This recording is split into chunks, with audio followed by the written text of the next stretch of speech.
Alrighty, yo, what's just going on, everybody? It's your boy, Mr. DDG94, back with another reaction video. And today, we're gonna react to Chamberlain Heights is the best kind of raunchy. This show, if you don't know about the legends of Chamberlain Heights, bro, this was one of them underrated, funny ass shows that I wish got a This is one of those underrated shows that I really wish got a fucking would have kept going, bruh. I just hate the fact it was Comedy Central fault. It was Comedy Central fault. Let's be for real. Comedy Central didn't believe in the show. They was like, oh, this is one of those blackety black shows. We don't want this on our content. We got South Park. This is the black edginess. We don't need that on here. That's literally what it was. And I blame Comedy Central. They didn't promote the second season. They didn't promote this at all. This was like a word of mouth thing. You had to know about the Legends of Chamberlain Heights. But if you don't know, you about to know. So yeah, without further ado, let's get right into this. What am I, Phantom Strider? Hey y'all, I'm doing something special with this video. This is a Patreon exclusive that I decided to release on the main channel. Why, you probably didn't ask? Well, I thought it could be a good way to get a taste of what becoming a thinker on Patreon would look like. There's a bunch of exclusive videos like this and more over on Patreon where I go over different animated stuff. I even go over stuff I reviewed previously if requested for certain tiers. Plus, I don't have to worry about YouTube's copyright or censorship over there. Isn't that an enticing reason to join? Want an even more enticing and possibly spicier reason to join? Hey, yo. Well, sorry, you're gonna have to go over to one of those more spicier Patreons for that stuff. But there is more cursing on my Patreon. Got some gooner shit over there. That's what he got. He got some gooner shit over there. Ooh, shit! Are you looking for some wood? I need it! Man. God damn! I'm on my way! Let's roll, friend! Just say it's probably some gooner shit over there. We know. I can tell. Freaky frog! You freaky you a freaky frog! You fucking freaky frog! You a freaky frog! I ain't mad at you what you do. I ain't mad at you what you do, Playboy. Keep doing your thing, Playboy. Everybody know ain't no party like a Diddy party, so. Yeah, that's what's up. Yeah. It's funny they got Jimmy saying talking about wishing here, but in the show he would not fuck with that shit. Yeah, he's against he wishing. He wouldn't give a fuck about none of that. You got to wonder if this is the reason why, where it's like, oh no, my parents got kidnapped the last time I wished for anything, so fuck that shit. The other reason why I'm releasing this is because it's a Legends of Chamberlain Heights video where I changed my mind on the show. I see that the show's been getting a renaissance with people calling it funny, and this request I did made me see what I was missing from the show before when it first dropped. So why not use this video as a means to show someone's mind can change over the years, especially with a show like Chamberlain Heights, because if you remember that show and what can happen in it. When you need somebody to show you what's good at Duncan, ask for the sexy booty captain of the Hoop Squad, me. What an odd thing to say. Yeah, it's kind of a question as to how can anyone find this funny, but it actually managed to find a way through the years. The party of Lincoln is in favor of allowing guns in theater. My sentiments exactly. I ain't gonna lie, this shit is weird without Milk here reinforcing negative stereotype. And it also gives That's right, what to expect from the Patreon page when you sign up. There's other videos like watch-alongs, requested simple thoughts or movie thoughts, and more to access when you become a thinker, or even just buy access to the individual videos on the store page. So enjoy this now public video of Chamberlain Heights and how it got its groove back with the people. Oh, God! In adherence with the rules, the opposing coach will select another Duncan player to replace the injured one. I'll do it. You ain't gonna do shit. You ain't got off the bench all year, you broke jumper motherfucker. Damn! Yo, this shit was hilarious, bruh. Welcome to another exclusive Simple Thoughts. This time we're talking about Legends of Chamberlain Heights, the winner of the latest raffle. This is definitely a show I have a little bit of history with. I watched this before when it premiered back in 2016, which was the second year I started this channel, weirdly enough. And so coming into the show, it's definitely different than what you would expect. It was a show that everyone across the board, no matter who you talk to, hated the hell out of it. Nobody was giving it the time of day, including me. Man, this was the shit. I don't care what none of y'all say. This shit was funny as fuck, bruh.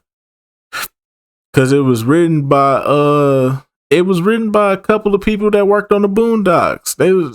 Y'all just looked at the anime. What it really was y'all niggas just looked at the animation and went, nah, that animation is terrible. You thought the animation was terrible. Man, this shit was hilarious, bruh.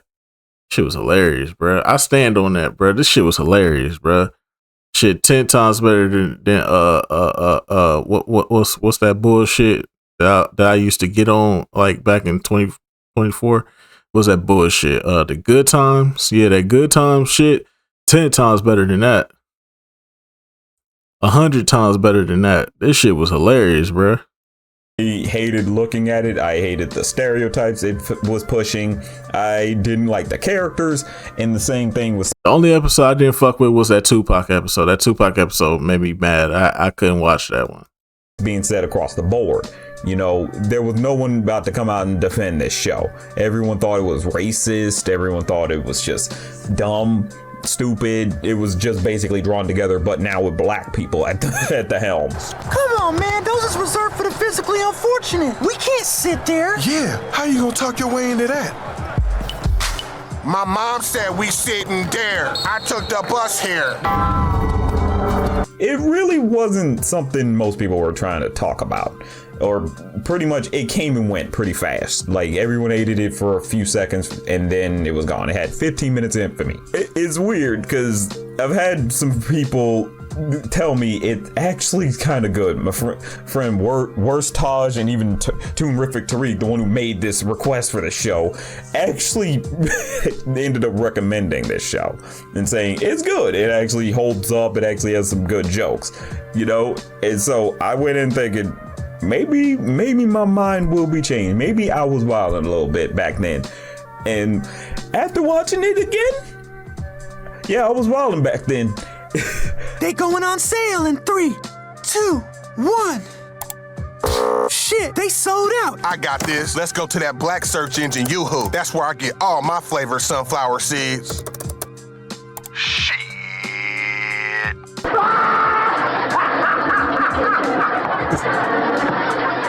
It really is one of those shows you think couldn't work.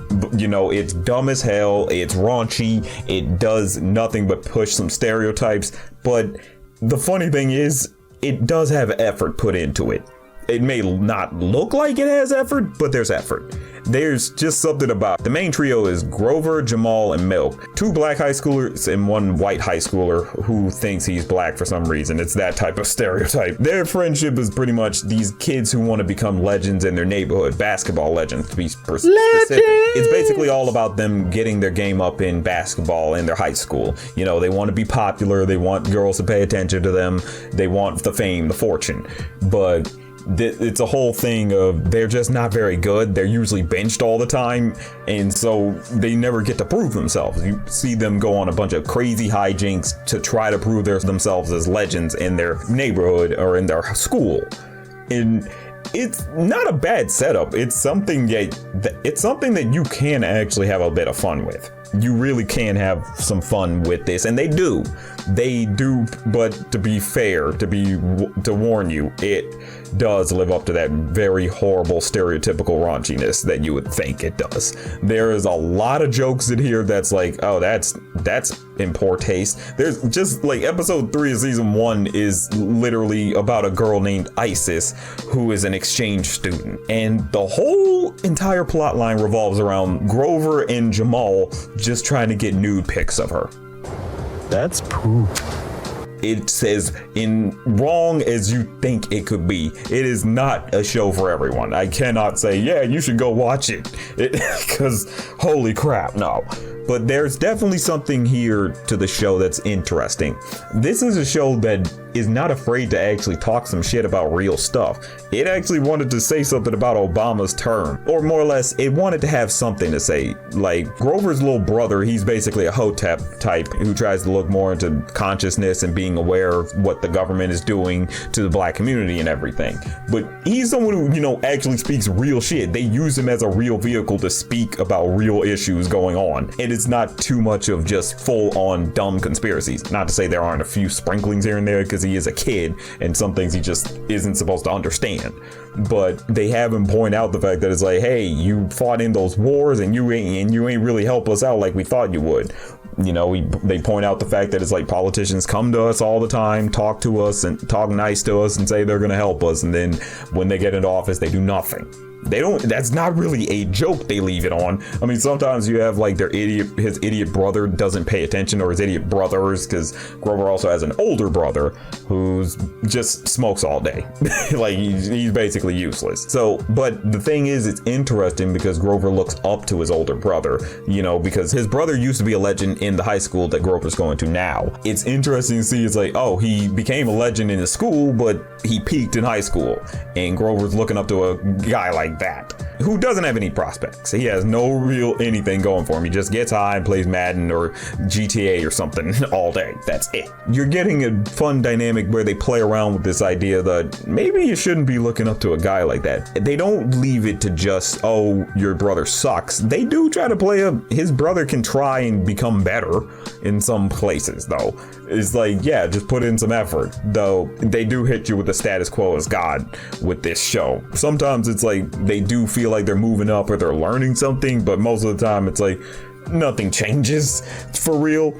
It's just kind of interesting. The whole dynamic between the trio is funny because they're the typical, they get picked on in school, no one really respects them, no one expects anything out of them type. They are kind of they could roll with people if they just kind of chilled out for a minute, especially Milk, who, that's just the nastiest motherfucker on their entire group, bro. They're a great dynamic, ultimately. You have Milk, who keeps trying to act like he's black, and Grover and Jamal, they're just like, whatever. They let it happen because it's like, hey, ain't nobody else really hanging with us. But Milk is also the rich kid, like he's the rich white kid, and so he's so privileged that it's like, oh yeah, that's your commentary on him. They also push him to be the nastiest dude on the group. So it's just one of those things. It's that typical stuff where it's like, of course he's the gross one, why not? They always gotta have a gross friend. Y'all probably tight with me because I'm always on time with the comedy, right? Or is it the stories? Y'all know I got them stories on deck. Honestly, bruh, I just like the fact that you rich. I just love your mom's titties. Grover feels like the one who makes the most sense, usually, but a lot of the time he makes big mistakes. The thing that helps the show a little bit is that it's like, oh, these are teenagers, and it is making fun of the black community in many places, particularly like areas that would be considered the ghetto and such. That's like, okay. But it doesn't feel like a lot of the jokes are disingenuous. Some of them do feel like they come from a place of, oh yeah, maybe a writer came from this type of lifestyle, or at the very least has family, and so it's like they visited often and would know somewhat of how things go. That's kind of how it is, but it's just they do push extremes and push some stereotypes. It's like, y'all. These are my friends, Grover and Jamal. We're your chaperones. I'm pleased to meet you. I am Isis. Oh, that's a pretty name and a sexy body, Isis. Bet you beheading dudes back home. What the fuck? It's a show that definitely has its problems. I think out of all of them, I kind of like Jamal a little bit. He's kind of a character who gets a decent arc in this. He has a problem where this one girl is bothering him, but they draw this one black girl who is drawn so stereotypically, like it's like, come on, y'all, like. And so he's constantly bothered because she's kind of an on again, off again for him, and because he's like not trying to settle down. He's one of those I'm a player type, even though he's a loser. So he tries to pretend like she ain't his, and yet they do have an arc. You know, they do have an episode where they do address this whole thing where it's like, yo, you got to make up your mind, man. Like, do you really want to just have side chicks, or do you want to have someone who actually likes you and wants to be around you? Even though the episode revolves around him getting caught up with a stripper who looks absolutely identical to Tupaquia. That's what her name was. Tupaquia. It's as crazy and dumb as you think it could be, but they did that anyway. I hated that episode. I don't even think I made it through that episode. I don't even remember. I don't know the conclusion. All I knew is I saw Tupac as a stripper. I said, ain't no way, bro. Ain't no way y'all disrespecting Tupac like this, man, from the grave, bro. I cut that shit off immediately and went to bed, bro. So, yeah, so they do got some bullshit on it. I ain't gonna sit up here and say it's a perfect show. It is some bullshit on here. And that Tupac episode, in my personal opinion, was some bullshit. It's a crazy show. The thing is, they play around with the fact that they are teenagers coming up in a rough neighborhood. They do have some commentary. That's the interesting thing about it. It's not a bad show. It's just a show that just takes itself too far, that it pushes people away. It's like you needed to draw back, and you maybe needed some consultants to say, maybe don't push this stereotype, okay? Honestly, it's interesting because the show is crudely drawn, but it looks pretty nice. It's obviously in that high definition. We're in this high definition era where it's like you can make something look crude, but if you increase the resolution, it will look pretty. So it's one of those shows where it's like, it's a beautifully ugly series. It's weird to call. It's weird to say. Like, it's like, it looks like it's drawn on a marker by like children. It's so funny how this show looks, but it doesn't look bad. Like, I can't really say it looks bad because it's like, this is on purpose. These designs, all of these are on purpose. It's interesting. You would think, oh, everyone's drawn stereotypically. It's like, really? I mean, that's the thing. It's like, yeah, everyone is kind of drawn stereotypically, but that's kind of the point, that it's like, to call it racist for its design philosophy, it's hard to say that. There's a bunch of diverse body types throughout the whole show, so it doesn't feel like it's trying to say this certain group looks horrible. It's definitely been a fun watch. I'm kind of interested to see how the second season actually goes, but so far with what it is, my perception of the show has changed a lot. I can't recommend it unless you're someone who can get through like raunchy comedy. Like, if you really can get past the raunchiness, then I say give it a watch. You might come out of it with a different perspective. Get past the first episode, though. I will say it's okay if you want to skip the first episode and just go ahead from there. But it's a show you gotta just know it's trying only to make you laugh. It is gonna try to make you laugh, but it does want to say something at the same time. It's just, it does go to extremes to try to say something. But I do want to know what your thoughts on it. If you have already seen the show, what were your first thoughts going into the show? What was hilarious. Or did you watch it recently and did your mind change on it, or did you love it from the start? Were you one of those?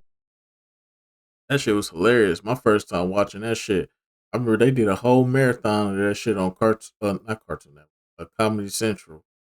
They did a whole marathon of the first season on Comedy Central. I sat through and watched every single episode from that first season. That shit was fucking hilarious. I was dying laughing on the couch watching that shit. And the second season was just as good. Just as good. I hated the fact that we didn't get a third season, sadly. Like secret fans of this series, you know, I'm curious. Put your responses in the comments, and always remember, it's just a thought.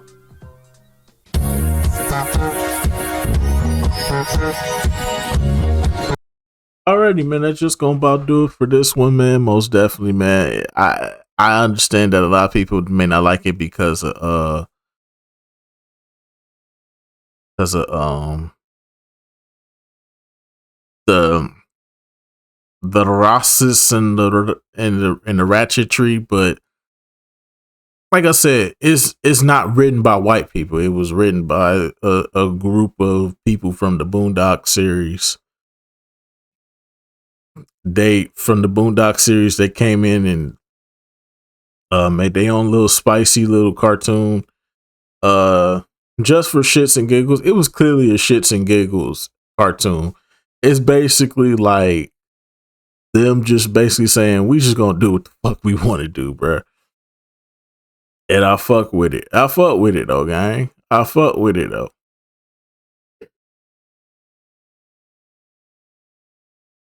Because the ironic thing, and even if y'all want to talk about, why is there a white guy saying the N word in this show?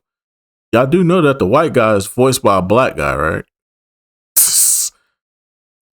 The white character is voiced by a black guy, which makes it the hilarity, the comedy of it.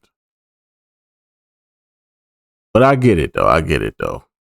Just to me, it's funny in a certain sense because, like I said, it low key has that Boondocks charm to it.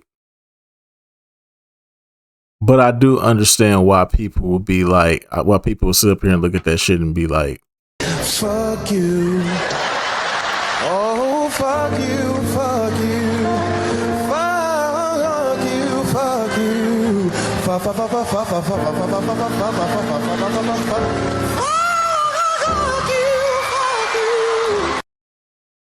yeah, we'll never know, man. We'll never get that we'll never get that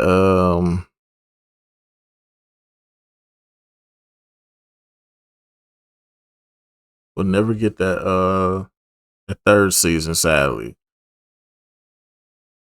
And they had everybody up in here too. They had fucking Tiffany Haddish on here. Erykah Badu was on here. I think CeeLo was on here at one point. I forgot. Yeah, they had a lot of people on here. I ain't gonna even hold you, but hey man, it is what it is. I'll see you in the next one. Till then, deuces. Yeah.